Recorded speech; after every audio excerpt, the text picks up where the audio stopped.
जय श्री राम। रामचरितमानस के इस अंक में आप सुनेंगे श्री भगवान की बाल लीलाओं का आनंद, विश्वामित्र का राजा दशरथ से राम और लक्ष्मण को मांगना, विश्वामित्र यज्ञ की रक्षा। ये प्रसंग बालकांड के दोहा संख्या 200 से दोहा संख्या 110 में है। गोस्वामी तुलसीदास जी लिखते हैं कि प्रेम में मगन कौशल्या जी रात और दिन का बीतना नहीं जानती थी। पुत्र के स्नेहवश माता उनके बाल चरित्रों का गान किया करती। एक बार माता ने श्री रामचंद्र जी को स्नान कराया और श्रृंगार करके पालने में लिटा दिया। फिर अपने कुल के इष्ट देवता भगवान की पूजा के लिए स्नान किया। पूजा करके नैवेद्य चढ़ाया और स्वयं वहाँ गई जहाँ रसोई बनाई गई थी। फिर माता पूजा के स्थान में लौट आई। वहाँ आने पर पुत्र को इष्ट देव भगवान के लिए चढ़ाए हुए नैवेद्य का भोजन करते देखा। माता भयभीत होकर पालने में सोया था, यहाँ किसने लाकर बैठा दिया, इस बात से डर कर पुत्र के पास गई तो वहाँ बालक को सोया हुआ देखा। फिर पूजा स्थान में लौटकर देखा कि वही पुत्र वहाँ भोजन कर रहा है। वह सोचने लगी कि यहाँ और वहाँ मैंने दो बालक देखे, यह मेरी बुद्धि का भ्रम है या और कोई विशेष कारण है। इस प्रकार माता को परेशान देखकर प्रभु श्री रामचंद्र जी माता की ओर देखकर मुस्कुरा दिए। फिर उन्होंने माता को अपना अखंड अद्भुत रूप दिखाया, जिसके एक एक रोम में करोड़ों ब्रह्मांड लगे हुए हैं। अनगिनत सूर्य, चंद्रमा, शिव, ब्रह्मा, बहुत से पर्वत, नदियाँ, समुद्र, पृथ्वी, वन, काल, कर्म, गुण, ज्ञान और स्वभाव देखे, और वे पदार्थ भी देखे जो कभी सुने भी न थे।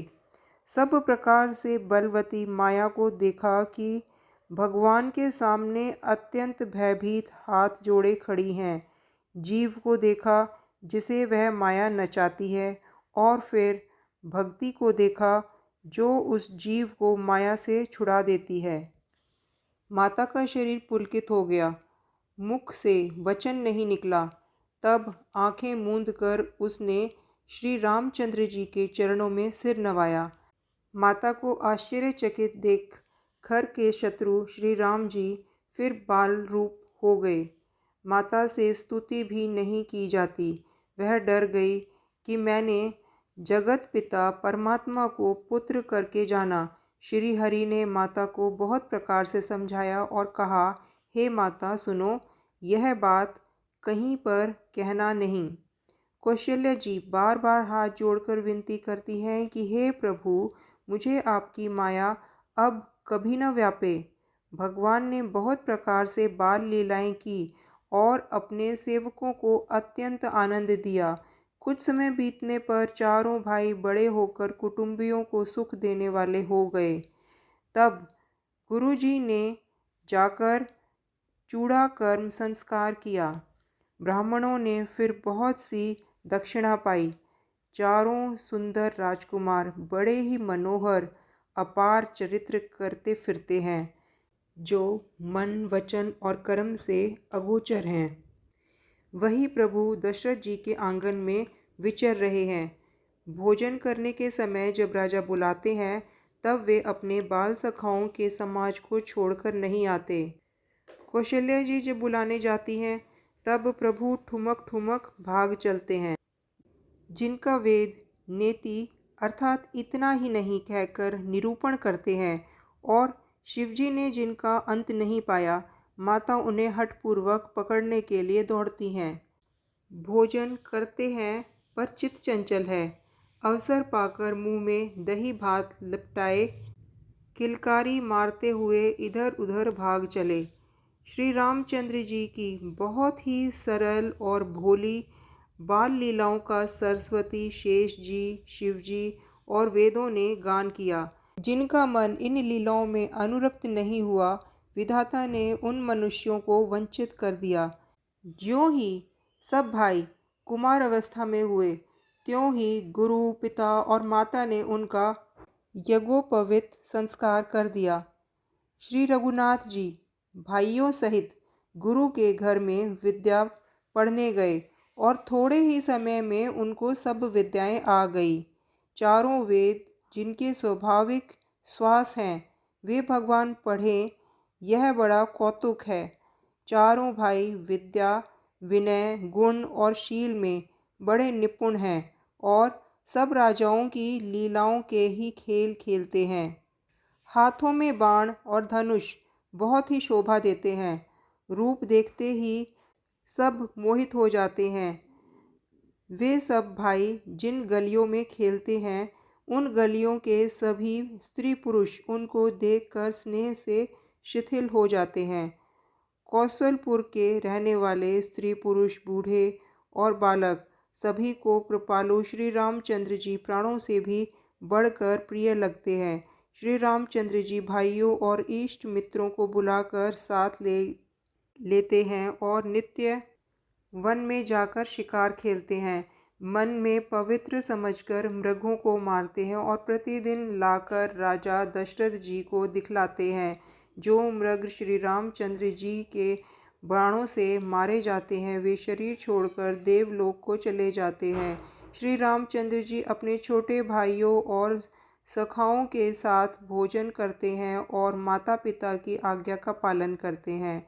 जिस प्रकार नगर के लोग सुखी हों, कृपा निधान श्री रामचंद्र जी वही संयोग अर्थात लीला करते हैं।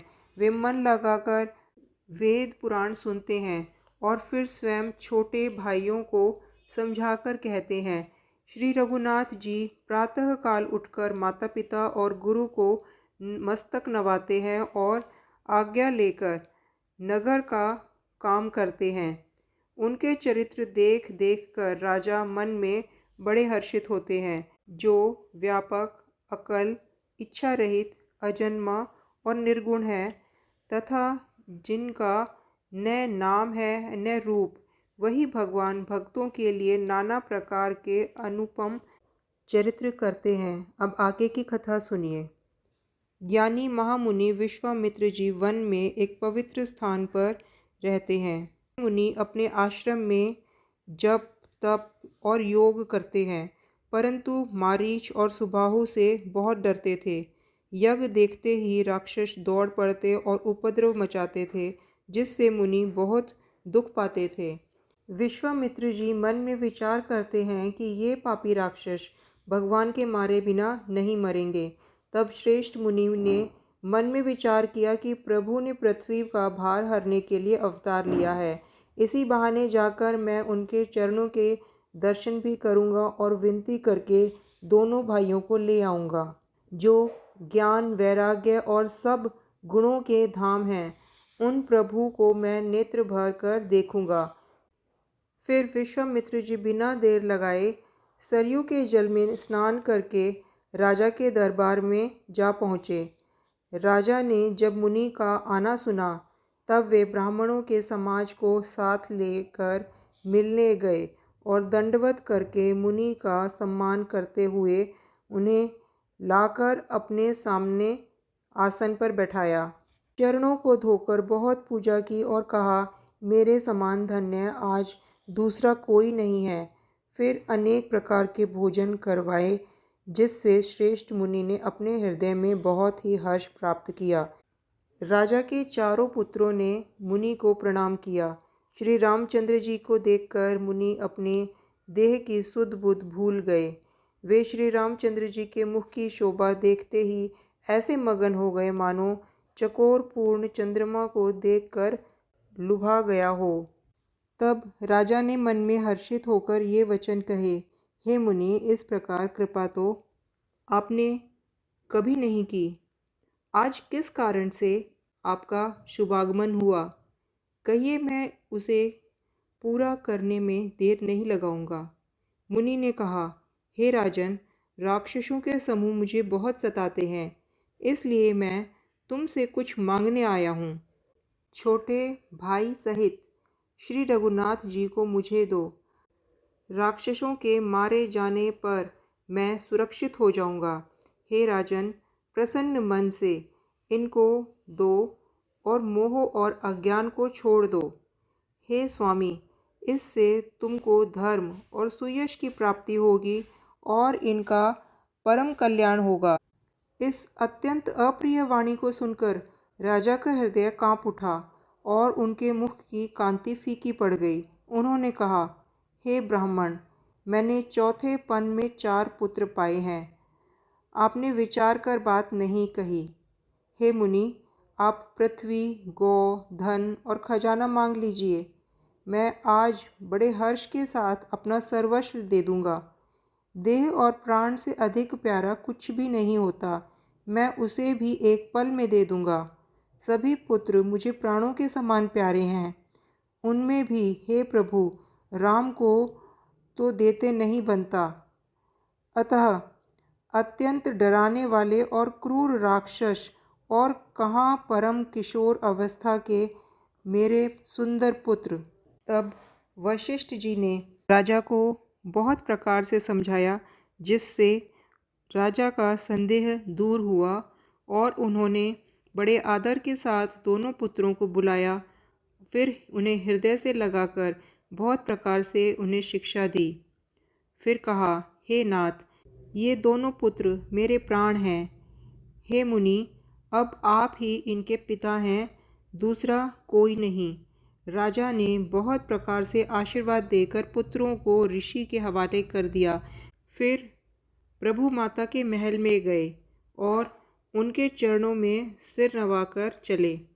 पुरुषों में सिंह रूप दोनों भाई राम और लक्ष्मण मुनि का भय हरने के लिए प्रसन्न होकर चले। वे कृपा के समुद्र, धीर बुद्धि और संपूर्ण विश्व के कारण के भी कारण हैं।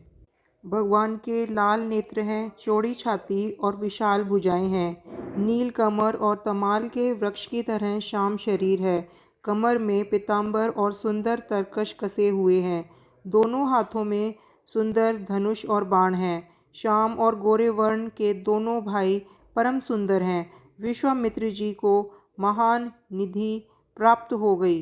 वे सोचने लगे, मैं जान गया कि प्रभु ब्राह्मणों के भक्त हैं। मेरे लिए भगवान ने अपने पिता को भी छोड़ दिया। मार्ग में मुनि ने ताड़कों को देखा। शब्द सुनते ही वह क्रोध करके दौड़ी। श्री राम जी ने एक ही बाण से उसके प्राण हर लिए और दीन जानकर उसे निज पद दिया। तब ऋषि विश्वामित्र ने प्रभु को मन में विद्या का भंडार समझते हुए भी लीला को पूर्ण करने के लिए ऐसी विद्या दी जिससे भूख प्यास न लगे और शरीर में अतुलित बल और तेज का प्रकाश हो। सब अस्त्र शस्त्र समर्पण करके मुनि प्रभु श्री राम को अपने आश्रम में ले आए और उन्हें भक्तिपूर्वक कंद मूल और फल का भोजन करवाया। सवेरे श्री रघुनाथ जी ने मुनि से कहा, आप जाकर निडर होकर यज्ञ कीजिए। यह सुनकर सब मुनि हवन करने लगे। श्री राम जी यज्ञ की रखवाली करने लगे। यह समाचार सुनकर मुनियों का शत्रु क्रोधी राक्षस मारीच अपने सहायकों को लेकर दौड़ा। श्री राम जी ने बिना फल वाला बाण उसको मारा, जिससे वह 100 योजन के विस्तार वाले समुद्र के पार जा गिरा। फिर सुबाहु को अग्नि बाण मारा। इधर छोटे भाई लक्ष्मण जी ने राक्षसों की सेना का संहार कर डाला। इस प्रकार श्री राम जी ने राक्षसों को मारकर ब्राह्मणों को निर्भय कर दिया। तब सारे देवता और मुनि स्तुति करने लगे। श्री रघुनाथ जी ने वहाँ कुछ दिन और रहकर ब्राह्मणों पर दया की। भक्ति के कारण ब्राह्मणों ने उन्हें पुराणों की बहुत सी कथाएं कहीं। यद्यपि प्रभु सब जानते थे। तदंतर मुनि ने आदरपूर्वक समझाकर कहा, हे प्रभु, चलकर एक चरित्र देखिए। रघुकुल के स्वामी श्री रामचंद्र जी धनुष यज्ञ की बात सुनकर मुनि श्रेष्ठ विश्वामित्र के साथ प्रसन्न होकर चले। मार्ग में एक आश्रम दिखाई पड़ा। वहाँ पशु पक्षी कोई भी जीव जंतु नहीं था। पत्थर की एक शिला को देखकर प्रभु ने पूछा। तब मुनि ने विस्तार पूर्वक सब कथा कही। गौतम मुनि की स्त्री अहिल्या शापवश पत्थर की देह धारण किए बड़े धीरज से आपके चरण कमलों की धूलि चाहती हैं। हे रघुवीर, इस पर कृपा कीजिए। जय श्री राम। हे भक्तजनों, आगे की कथा सुनने के लिए देखिए वीडियो का अगला अंक और मेरे चैनल के साथ बने रहिए। वीडियो अच्छा लगा हो तो लाइक करें, चैनल को सब्सक्राइब करें। धन्यवाद।